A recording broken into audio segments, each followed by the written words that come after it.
后来继续来看，仁潮真济所在有不输鬼咧共头衔。台北市一间学校办校庆，仁潮是公共馆，有一个男子一直来调整着伊卡网的角度，佮一直来挖近着女学生。正拄好，这警察局妇幼队的小队长嘛来参加这个校庆，发现这个男子真奇怪，真无对当，一直甲问，原来就是一个不输鬼，伊甲监控的摄影机藏伫空的咖啡馆内底，来偷翕着女学生。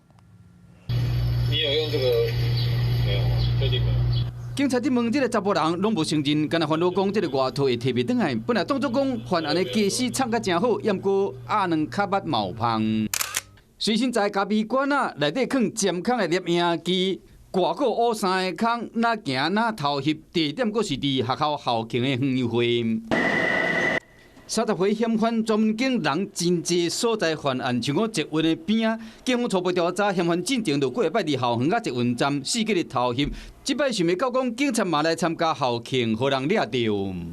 妨碍秘密罪最终可以处3年的有期徒刑，听起来似乎并没有特别的重。